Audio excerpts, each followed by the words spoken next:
옛날에 이런 말을 들은 적이 있습니다. 외국에 일본인 사람 3명이 모이면 회사를 세운다고 하고, 중국 사람 3명이 모이면 식당을 세운다고 하고, 한국 사람 3명이 모이면 교회를 세운다고 합니다. 여기까지만 들으면 참 은혜가 되고 마음이 막 뜨거워집니다. 그런데 중요한 건 그 다음입니다. 이 한국 사람 3사람이 모여서 교회를 세웠는데 얼마 후에 이 교회가 3개로 갈라진다라는 말이 있지요. 이것은 많은 교회가 하나가 되지 못하고 분열하고 나뉘고 있는 현실을 풍자한 그러한 말입니다. 저는 모태신앙으로 자라서 거의 한 교회에 오래 있다 보니 사실 한국 교회에 대해서 잘 알지 못했습니다. 그냥 주일날 시간 되면 교회 갔다가 또 마치면 교회 다시 집으로 오고, 그냥 이러한 신앙생활을 반복하다가 이제 신학과에 가서 말씀을 배우고 교회에 대해서 배우기 시작하면서 한국 교회에 이렇게 많은 교단과 교파가 갈라져 있구나라는 것을 그때 처음으로 배우게 되고 좀 많이 놀랐던 기억이 있습니다. 사실 교회 구성원은 결국 사람이기 때문에, 그 죄성이 사라지지 않는 사람이기 때문에 우리는 다툼과 분열의 문제가 완전히 사라질 수는 없는 것으로 우리는 알고 있죠. 이러한 문제는 오늘날 우리 교회뿐만 아니라 교회라는 이 공동체가 시작되는 그때부터 계속해서 있어 왔던 문제였습니다. 오늘 본문에 나오는 빌립보 교회도 마찬가지였습니다. 빌립보 교회는 어떤 교회입니까? 바울이 그가 2번째 선교 여행을 떠났을 때 사도행전 6장 말씀을 보면 바울이 환상 중에 마게도냐로 건너와서 우리를 도우라라는 그 환상으로 처음으로 마게도냐 땅으로 건너가고 만났던 도시가 바로 빌립보 도시고, 그곳에서 세웠던 교회가 바로 빌립보 교회이지요. 그리고 빌립보 교회는 교회 공동체로 세워진 지 그렇게 오래되지 않았음에도 불구하고 바울의 사역을 열심히 도왔던 교회이기도 합니다. 늘 바울의 기쁨이자 감사의 제목이 되었던 그러한 아주 좋은 교회였지요. 바울은 오늘 빌립보 서신을 기록하면서 비록 자기 자신은 지금 로마 감옥에 갇혀 있는 상황이지만 그럼에도 성령으로 인해 기뻐하고 그 넘치는 기쁨을 빌립보 성도들에게도 나눠주기를 원했습니다. 하지만 바울이 들었던 빌립보의 소식과 또 성도들의 헌금을 모아온 에바브로디도를 통해 듣게 된 빌립보 교회의 소식은 마냥 좋은 소식만은 있지 않았었습니다. 교회 안에서 의견이 맞지 않아 다투는 문제, 율법주의자들로 인한 교회 안에서 일어나는 여러 가지 어려움과 문제들, 그리고 그 외에 대적자들에 의해서 외적인 공격들도 있었습니다. 그래서 바울은 이러한 핍박 가운데서도 그리스도의 복음에 합당한 삶을 살도록 빌립보서 1장 27절과 28절에서는 이렇게 권면하고 있습니다. 제가 읽어드리겠습니다. 오직 너희는 그리스도의 복음에 합당하게 생활하라. 이는 내가 너희에게 가보나 떠나 있으나 너희가 한 마음으로 서서 한 뜻으로 복음의 신앙을 위하여 협력하는 것과 무슨 일에든지 대적하는 자들 때문에 두려워하지 아니하는 이 일을 듣고자 함이라. 이것이 그들에게는 멸망의 증거요 너희에게는 구원의 증거니 이는 하나님께로부터 난 것이니라. 아멘. 그리스도의 복음에 합당한 삶을 살아라. 이를 위해 한 마음 한 뜻으로 서로 협력하고 교회를 위협하는 대적자들을 두려워하지 말 것을 알리고 있는 것입니다. 사랑하는 성도 여러분, 복음에 합당한 삶, 서로를 위하는 마음으로 협력하며 살아가기 위해서는 우리는 어떻게 해야 될까요? 오늘 말씀은 우리에게 예수 그리스도의 마음을 품으라 라고 말하고 있습니다. 함께 말씀을 묵상하면서 주 예수 그리스도의 마음을 품으며 한 마음 한 뜻으로 주님의 종으로서 살아가는 저와 우리 모든 성도 여러분들이 되시기를 간절히 소망합니다. 그렇다면 우리가 품어야 하는 예수 그리스도의 마음은 과연 어떤 마음일까요? 첫 번째로 자기 자신을 낮추는 겸손한 마음이 필요하다는 것입니다. 우리 본문 3절 말씀을 한번 함께 읽어보도록 하겠습니다. 아무 일에든지 다툼이나 허영으로 하지 말고 오직 겸손한 마음으로 각각 자기보다 남을 낮게 여기고. 아멘. 오늘 본문 2장은 1절 말씀을 보면은 그러므로라고 시작하면서 앞에 이어지는 내용과 연결되고 있는데요. 바로 1장 후반에 나온 내용은 아까 전에 읽었던 27절 말씀, 그리스도의 복음에 합당한 삶을 살기 위해서 바로 온 성도가 한 마음 한 뜻으로 서고 대적자들과 영적인 싸움을 대비해서 다툼이나 허영으로 하지 말고 오직 겸손한 마음으로 서로를 낮게 여기라, 이렇게 말씀이 이어지고 있는 것이지요. 그렇다면 바울은 왜 이러한 권면을 하고 있는 것일까요? 우리 1절과 2절 말씀을 한번 함께 읽어보도록 하겠습니다. 그러므로 그리스도 안에 무슨 권면이나 사랑의 무슨 위로나 성령의 무슨 교제나 긍휼이나 자비가 있거든 마음을 같이하여 같은 사랑을 가지고 뜻을 합하여 한 마음을 품어. 아멘. 마음을 같이하라, 같은 사랑을 가지고 뜻을 합하고 한 마음을 품어라. 왜 이런 말이 계속 반복적으로 나오는 것일까요? 그것은 교회 공동체 안에 이러한 한 마음이 있지 않기 때문에 바울은 계속해서 얘들아, 한 마음을 품어라, 서로 사랑하라, 같은 뜻을 가져라, 합해라 라고 말하고 있는 겁니다. 그만큼 교회 안에는 서로 합해지는 것이 쉬운 일이 아니다라는 것이죠. 결국 오늘날 일어나는 교회의 문제들은 무엇일까요? 교회 공동체가 서로 한 마음이 되지 못하는 것에서 출발하지 않겠습니까? 부부 싸움이 잦은 이유는 무엇일까요? 서로 한 마음이 되지 않기 때문이겠죠. 부모와 자녀 간의 문제도 서로 한 마음이 되지 못하기 때문에 여러 가지 문제가 일어나는 것이지요. 사탄이 교회를 치는 방법은 참 간단합니다.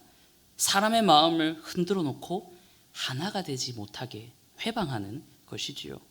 계속해서 서로의 의견이 충돌하게 하고 분쟁이 일어나게 하고 그럼을 통해서 미워하게 하고 시기하는 마음을 싹트게 만들어 버립니다. 특별히 오늘날 현대사회는 개인의 능력이 참 중요시되는 그러한 사회이지 않습니까? 우리 아이들도 어려서부터 학업을 통해 등수를 나누고 사회에 나가서도 개인이 가지고 있는 실력과 그 능력을 아주 중요한 지표로 삼고 있습니다. 물론 사회생활에 있어서 이러한 개개인의 실력과 능력은 정말로 중요한 부분을 차지하지요. 이것을 부인하지는 않습니다. 그렇게 해야지 들어간 회사도 잘 운영이 되고 더 나은 방향으로 발전해 나갈 수도 있는 것이지요. 그런데 문제는 이러한 사회적인 관습과 시각과 노력들, 사람으로 드러나는 이런 것들이 점점 교회 안으로 들어온다는 것입니다. 이러한 시각, 우리가 사회에서 바라보고 능력 있고 개인의 어떠한 그런 출중한 것들을 바라보는 그러한 시각이 동일하게 교회 안에서도 우리의 시각이 되어버린다는 것입니다. 동일한 그러한 시각을 가지고 내 옆에 있는 성도들을 바라보게 되는 것이죠. 그렇게 되면 어떻겠습니까? 쉽게 남을 판단하게 되고 정죄하게 되고 세상의 시각으로 옆에 있는 성도들을 판단하는 그러한 잘못된 경우를 범하게 된다는 것입니다. 오늘 우리라고 과연 다를까요? 교회 안에서 일어나는 크고 작은 문제들을 바라보면 결국 내가 먼저 겸손하게 양보하지 못하고 내가 먼저 그 사람을 마음에 품지 못하기 때문에 일어나는 일들이 참 많이 있습니다. 한 걸음 물러서서 바라보면 정말로 별것 아닌 이유인데, 정말로 별것 아닌 경우인데 그거 가지고 마음이 토라지고 서로 마음이 합해지지 않고 돌아서게 되는 경우가 얼마나 많이 있습니까? 내가 먼저 양보하고 내가 먼저 한 발짝 물러났다면 아무 일도 일어나지 않았을 그런 상황들은 우리를 참 당황스럽게 하죠. 참 그런 경우가 많은데 그렇게 행동하지 못했을 때 후회하는 경우가 한 번씩은 있을 것으로 생각합니다. 사랑하는 성도 여러분, 그렇다면 예수님은 어떻게 겸손의 모습을 우리에게 보여주셨을까요? 오늘 말씀을 보면 본문 6절과 7절 말씀을 한번 함께 읽어보도록 하겠습니다. 그는 근본 하나님의 본체시나 하나님과 동등됨을 취할 것으로 여기지 아니하시고 오히려 자기를 비워 종의 형체를 가지사 사람들과 같이 되셨고. 아멘. 겸손이란 결국 나를 낮추고 남을 높이는 태도를 말하는 것이지요. 그렇게 본다면 세상에서 가장 겸손하신 분은 바로 예수 그리스도이십니다. 온 세상을 창조하시고 모든 것의 주관자가 되시고 이 세상의 주인이신 그분께서 하나님과 동등됨을 취하지 않으시고 친히 사람의 몸을 입고 종의 형상으로 이 땅 가운데 내려오셨습니다. 여러분 상상이 되십니까?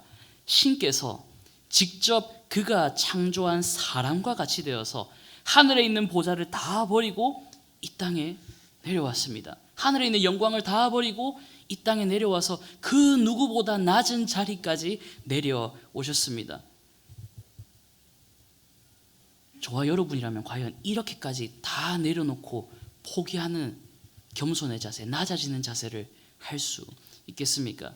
제가 예전에 아이들에게 예수님이 이렇게 낮아짐에 대해서 설명할 때 어떻게 비유를 들면 이 아이들이 마음에 확 와닿을까 하다가 이렇게 비유를 한 적이 있습니다.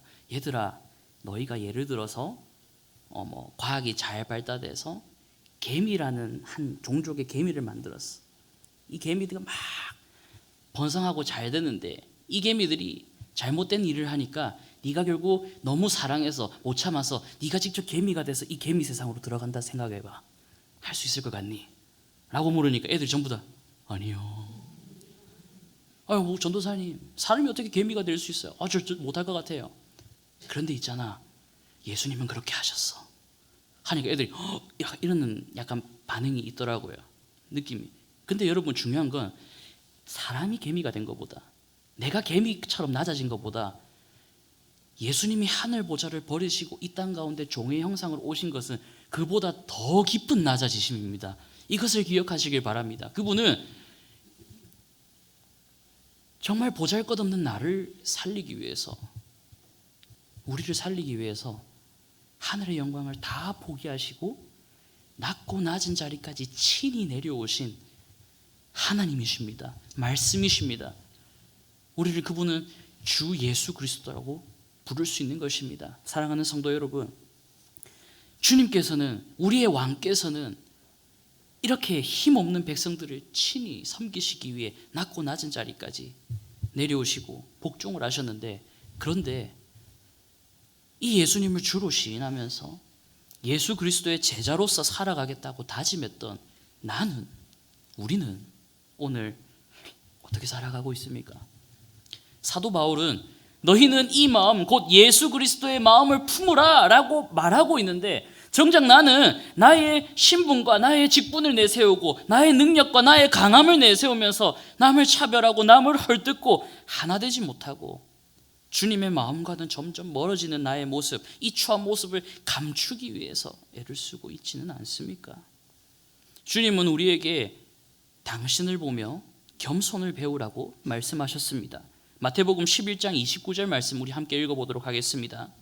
나는 마음이 온유하고 겸손하니 나의 멍에를 메고 내게 배우라. 그리하면 너희 마음이 쉼을 얻으리니. 아멘. 아멘. 주님께서는 우리에게 쉼을 주시기 위해 찾아오셨습니다. 수고하고 무거운 짐진 자들아 다 내게로 오라. 내가 너희를 쉬게 하리라. 우리는 우리의 힘으로 우리의 죄악을 짊어질 수가 없지요. 끙끙대면서 살다가 그대로 지옥의 길로 걸어갈 수밖에 없는 그런 인생입니다. 그런데 주님께서는 나를 본받아라, 나를 믿어라. 그리하면 내가 너의 죄를 내가 다 책임지겠다. 너의 허물들, 네가 등에 메고 있는 그 무거운 짐 내가 다 짊어질게 하면서 이 땅 가운데 찾아오신 분입니다. 그래서 그분이 스스로 종이 되셨습니다. 그런데 오늘 우리가 오전 말씀에서도 들었듯이 우리는 참 믿음이 연약한 존재들입니다. 예수님께서는 말씀이시면서 이 땅에 사람의 몸을 입고 오셨지요. 그래서 그분은 제자들과 함께 있으면서 나를 보므로 하나님을 보고 하나님의 나라를 경험해라 라고 말씀하셨는데, 정작 제자들은 예수님 아버지를 보여주십시오. 그게 바로 오늘 우리의 신앙과 별반 다를 게 없는 것이 아니겠습니까? 정작 우리는 믿음으로 주님을 바라보지 못하고 세상의 휘황찬란한 것에 시선을 빼앗기면서 예수님, 겸손하는 건 너무나 어렵습니다. 예수님만큼은 겸손하지 못하겠습니다. 그러니까 하나님을 보여주십시오. 그러면 내가 겸손해지겠습니다. 라고 뻔뻔하게 하나님 앞에, 주님 앞에 나아가고 있지는 않습니까? 사랑하는 성도 여러분, 예수 그리스도의 마음을 품기를 소망합니다. 세상의 방식과 세상의 시각으로 내 주변의 이웃과 성도와 교회를 섬기는 것이 아니라 주님과 같이 겸손한 마음으로 나보다 남을 더 높이고 섬기는 삶을 살기를 소망합니다. 우리 모두가 서로를 높이며 섬기면서 살아간다면 시기하고 헐뜯고 분열되는 일은 일어나지 않겠지요. 정말로 주님의 몸된 교회가 이루어지겠지요. 그렇게 할 때 정말로 우리 제3영도교회가 한 마음과 한 뜻으로 모여서 주님의 귀한 사역을 마지막까지 능히 감당할 줄을 믿습니다. 아멘. 두 번째로 우리는 예수님의 마음을 품을 때 순종하는 마음을 품어야 됩니다. 우리 본문 8절 말씀을 함께 읽어보도록 하겠습니다. 사람의 모양으로 나타나사 자기를 낮추시고 죽기까지 복종하셨으니 곧 십자가에 죽으심이라. 아멘. 예수님께서는 근본 하나님의 본체이시지만 사람의 형상을 입고 이 땅 가운데 오셨습니다. 그분 스스로 낮아지셨지요. 그런데 예수님은 단순히 낮아지신 것에서 끝나지 않고 더 나아가셨습니다. 어디까지 더 나아가셨습니까? 하나님 아버지의 뜻에 순종하는 길, 바로 십자가에 죽기까지, 그 죽음의 자리까지 나아가서 순종하셨던 것입니다. 그분은 죄가 없으신 분이시지요. 죄를 알지 못하는 분이십니다. 그런데 그분께서 사랑하는 그분의 백성을 죄에서 구원하기 위해서 어떻게 하셨습니까? 죽기까지 복종하셨습니다. 얼마나 괴로우셨으면 마지막 잡히시기 전 겟세마네 동산에서 기도하실 때 아버지여, 만일 할만하시거든, 만일 아버지 할만하시거늘 이 잔을 내게서 거두어 주시옵소서 라고 기도드렸습니다. 단순히 육체적인 고통 때문에 이러한 기도를 드렸을까요? 아닙니다. 영원전부터 삼위 하나님으로 성부 하나님과 연합되어 있던 이 예수님께서 온 세상의 죄를 짊어지고 십자가에 달리셨을 때 사랑하는 하나님과 죄로 인해 단절되는 그 고통을 겪으시고 성부로부터 버림받는 그 고통을 알고 있었기 때문에 아버지, 내가 태초부터 지금까지 사랑하는 아버지와 한 번도 떨어진 적이 없는데 내가 이 죄악을 다 감당함으로써 아버지로부터 버림받고 나의 기도가 들어지지 않고 아버지로부터 단절되는 이 고통을 내가 견디기 너무나 힘듭니다. 그러하오니 내 아버지여, 가능하다면 이 잔을 내게서 지나가게 해주십시오 라고 기도를 드렸던 것입니다. 그런데 주님께서는 단순히 이 고집을 끝까지 밀고 나가지 않으셨지요. 하지만 아버지, 나의 원대로 마옵시고 아버지의 원대로 하옵소서. 아멘. 하나님께서는 죽기까지 순종하신 그분의 아들 예수 그리스도의 이름을 높여주셨습니다. 그래서 모든 이름 위에 뛰어난 이름으로 세우셨고 그 이름을 믿는 자마다 멸망하지 않고 영생을 얻게 하셨습니다. 할렐루야. 주님의 순종하심으로 결국 우리는 무엇을 얻었습니까? 구원을 얻었습니까? 주님의 순종하심으로 우리는 그분의 의로움을 덧입었습니다. 그래서 우리는 죄 없다라고 하나님 앞에 판결을 받게 되었습니다.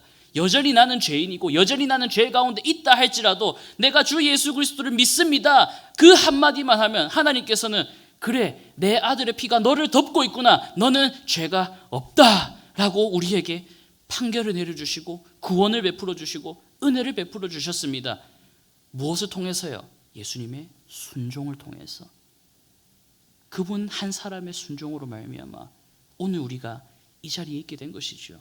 만약 예수님께서 아버지 못하겠습니다, 나 아버지와 단절되는 걸 참을 수가 없습니다, 견딜 수 없습니다 하면서 만약 그 십자가의 잔을 지나가셨다면 아마 오늘 이 자리에 제3영도교회는 없었을 것입니다.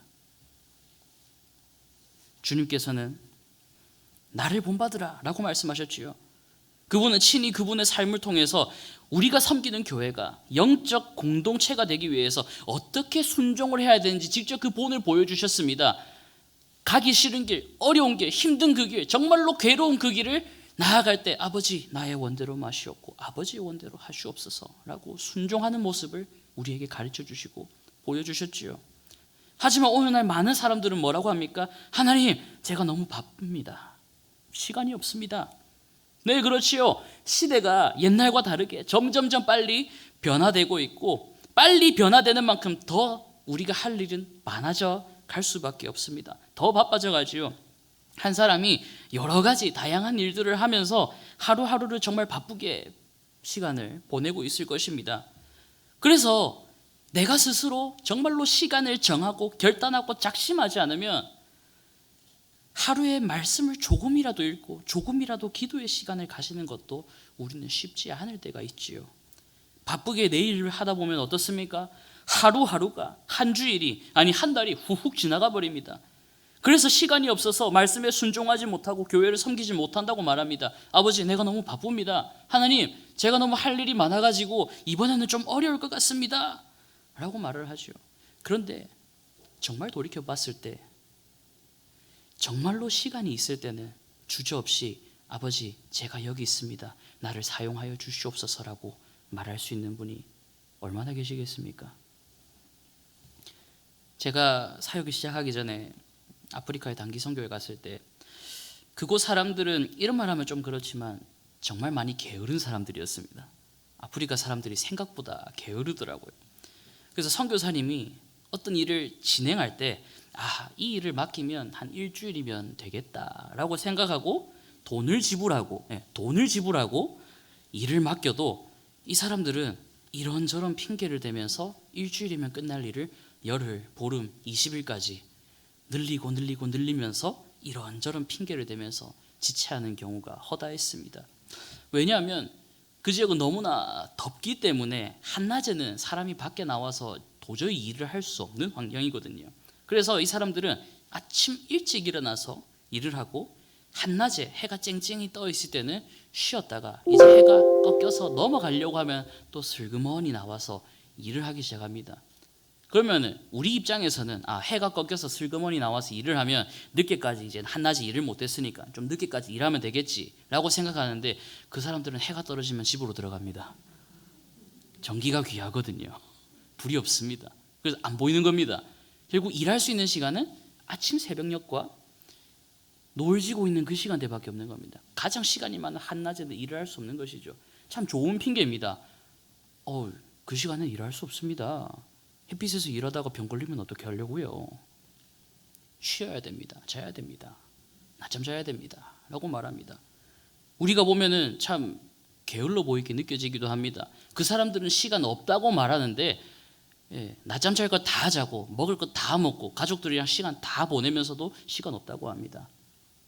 결국 답답한 거는 선교사님이었겠죠. 이런 모습들을 바라볼 때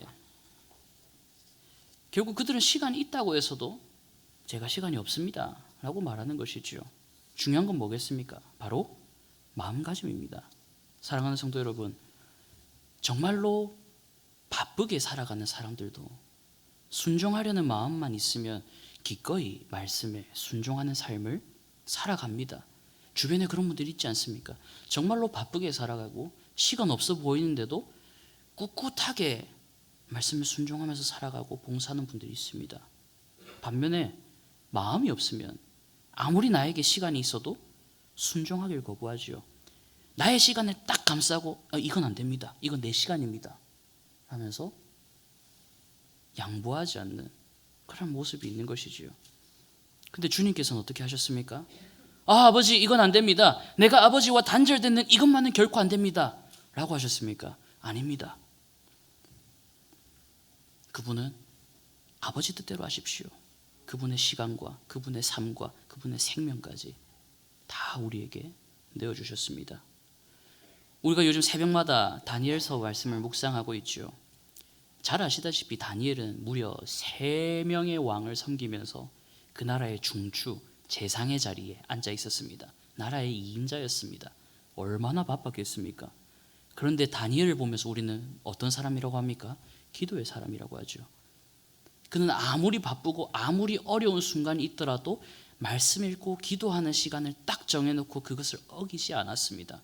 우리가 잘 알고 있죠. 그가 하루에 3번씩 예루살렘을 향해 창을 열고 이전과 같이 기도하였다. 라고 말하지 않습니까? 재상의 자리에 앉아 있는 그 사람이 얼마나 많은 일을 처리해야 되는 그 사람이 요즘처럼 컴퓨터나 있습니까? 인터넷이 있습니까? 모든 걸 다 수기로 하고 모든 소식을 다 들어야 되고 일일이 확인하고 감독해야 되는 그 자리에 있는 그 사람이 정말 시간이 없을 것 같은 그 사람이 하루에 시간을 정하고 하나님께 약속한 대로 주님 앞에 자신의 시간을 내어드리고 순종의 자리로 나아갔던 것이지요. 사랑하는 성도 여러분, 우리는 주님의 마음을 품고 살아가야 하는 주님의 백성들입니다. 그런데 어느 순간부터 우리는 우리 삶의 우선순위를 주님이 아니라 나의 기준에 두고 있는 모습을 볼 때가 있습니다. 나를 기준으로 우선순위를 삼고 세상을 향해 기준을 두고 살아가고 있는 나의 모습을 돌아보게 되는 것이죠. 하나님, 지금의 저는 상황과 형편이 여유가 없습니다. 이렇게 해서 못하겠습니다. 제가 시간이 없어서, 제가 일이 바빠서 나중에 좀 더 여유가 되면, 내가 시간이 있으면 제가 말씀에 순종하고 교회를 섬기면서 살겠습니다 라고 말합니다. 이제 연말이 다가오고 내년을 준비하는 이 상황에서 혹 내 가운데 이런 마음을 품고 있는 분은 없으십니까? 아버지, 내년에는 내가 시간이 없습니다. 내년에는 내가 좀 어려울 것 같습니다. 혹여나 이런 마음을 품고 계신 분들이 있다면 오늘 권면하시는 하나님의 말씀을 들으시기를 바랍니다. 일꾼이 많이 필요합니다. 도와주십시오. 네. 그렇게 내 시간과 내 쓸 것과 내 것부터 챙기다가 나중에 주님 앞에 섰을 때 그래 기사가 너는 뭘 하다 왔니? 라고 물으신다면 무엇을 대답할 수 있겠습니까? 제가 가장 두려워하는 것 중에 하나가 뭐냐면은 나중에 주님 앞에 갔을 때 너 뭐 하고 왔니? 라고 물을 때 대답할 거리가 없는 걸 저는 가장 두려워하고 있습니다. 나중에 주님 앞에 섰을 때 그래 기사가 너 뭐 하고 왔니? 라고 물으실 때 아 하나님 제가 주님을 위해서 이러이러이러 했습니다 라고 말을 해야 되는데 차마 부끄러워서 주님 앞에 말하지 못하지는 않을까. 언젠가부터 그런 마음이 한 번씩 쑥 들 때가 있더라고요. 사랑하는 성도 여러분, 주님의 마음을 품으면서 살아갑시다. 그러면서 순종하면서 살아가는 저와 우리 모든 성도 여러분들이 되시기를 소망합니다. 주변에 있는 연약한 이웃들과 성도들을 예수님의 마음으로 사랑하고 그들을 섬기고 순종적으로 사역을 감당할 때, 그렇게 할 때 정말 우리 제3영도교회가 정말로 주님 안에서 한 마음과 한 뜻을 품으며 나아가는 주님의 온전한 몸된 교회로 세워질 줄을 믿습니다. 아멘. 말씀을 맺겠습니다. 오늘 우리는 주님의 마음을 품는 사람이라는 주제로 말씀을 살펴보았습니다. 다툼과 분열과 갈등이 있는 교회에게 오늘날 우리들에게 예수님 말씀은 예수 그리스도의 마음을 품으라 라고 권면하고 있습니다. 그럼 우리는 아름다운 교회 공동체를 위해서 예수님이 어떠한 마음을 품어야 합니까? 첫 번째로 주님의 겸손한 마음을 품어야 됩니다. 낮아지고 낮아지는 그 자리까지 내려가신 예수님의 겸손을 본받아서 남을 나보다 더 좋게 여기면서 자신을 낮추고 섬길 수 있는 그러한 성도 여러분들이 되시기를 소망합니다. 그리고 두 번째로 예수님의 순종하는 마음을 품기를 소망합니다. 나를 중심으로 세상을 바라보고 나를 중심으로 하나님의 말씀을 거부하면서 살아가는 것이 아니라 하나님의 말씀에 내 아버지 제가 여기 있습니다 라고 말하고 순종하며 나아갈 수 있는 그런 성도 여러분들이 되시기를 소망합니다. 그렇게 될 때 마지막 시대 주님께서 우리 제3영도교회를 주님의 아름답게 한 마음과 한 뜻을 이루며 나아갈 수 있도록 인도하실 것입니다. 사랑하는 성도 여러분, 겸손과 순종의 자세로 주의 몸된 교회뿐만 아니라 여러분들의 가정과 직장과 사업터 가운데서도 예수 그리스도의 마음을 품고 사랑으로 섬기며 나아가는 저와 우리 모든 성도 여러분들이 되시기를 간절히 소망합니다.